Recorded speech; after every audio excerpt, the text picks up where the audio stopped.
Hello everyone, welcome back again to our YouTube channel. Again, this is Katrina of Katrina Radian. And in this video, nag-come up ako sa idea na mag-share sa inyo regarding sa cesarean delivery or yung experience ko or yung mga tips or yung mga kahit anong information regarding sa aking cesarean delivery. Gusto kong mag-share sa inyo kasi I've been receiving a lot of comments na mga na-CS sila, kung ganito daw, bawal daw ba talaga magbuhat, bawal daw ba talaga umakit ng hagdanan pag may tahi kung cesarean delivery kayo. Actually before, isa rin yun sa mga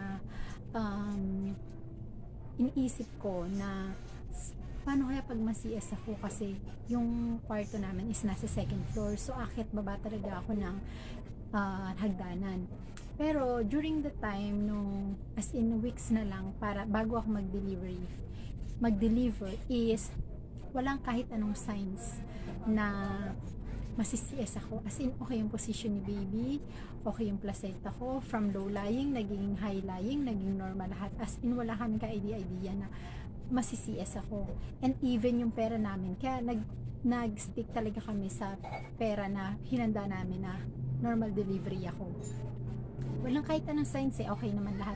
Pero sabi nga nung time na yun ng OB ko na even last few minutes or an hour, may mga case talaga na biglang masi-CS for some other reasons or factors. Like for example, yung cord, ang tawag dito, yung napupulupot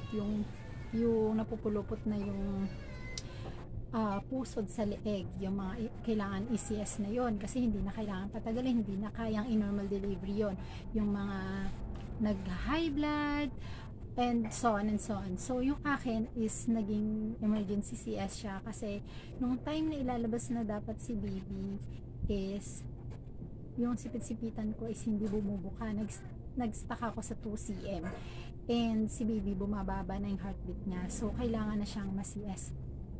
Wala talaga kami idea.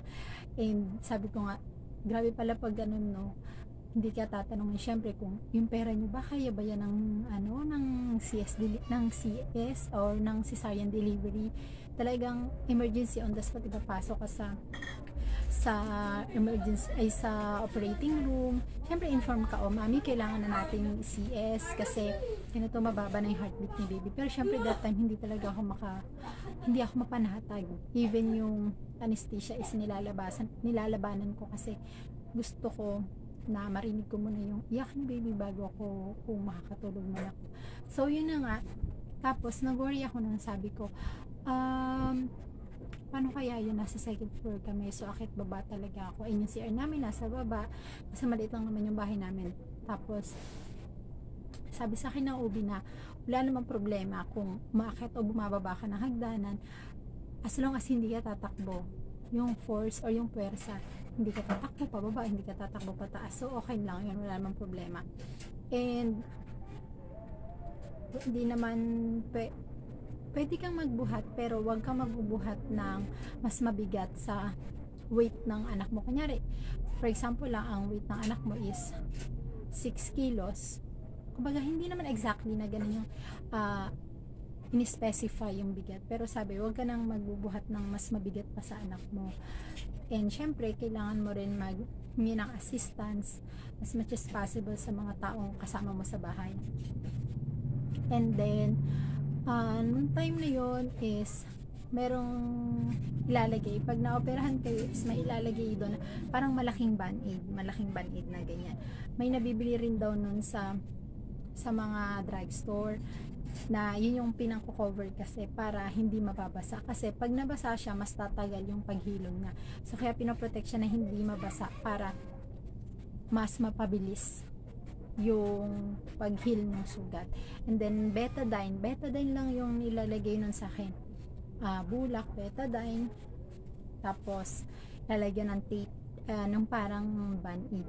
And then may iniinom ako nun for pain reliever, pero as needed lang yun pag makirot lang. And then may iniinom din ako na antibiotic, pero it doesn't necessarily mean na kung ano yung nireseta sa akin ganun din sa inyo, kaya kailangan mag-consult rin kayo sa OB nyo. And sabi ko nga sa mga previous vlogs ko na okay na kahit maging makulit kayo, basta sure kayo sa ginagawa nyo. And tanong kayo ng tanong hanggat hindi sa inyo clear kung ano yung mga advices. Kasi 'di ba minsan pag sinabihan na tayo ng instruction tapos hindi natin na-gets, nahihiya tayong magtanong paulit kasi baka magalit. Kailangan magtanong pa din kayo para mas maganda rin malinaw kaysa nagpe-pretend tayo na naintindihan na pala natin yung pala hindi. So mas magiging delikado na yung magiging outcome. So ayun lang, and talagang kailangan ninyo ng ng support ng mga tao sa paligid ninyo, hindi lang dahil dun sa sugat or yung pag-recovery nyo sa sugat, pati na rin syempre dun sa postpartum na tinatawag, na hindi naman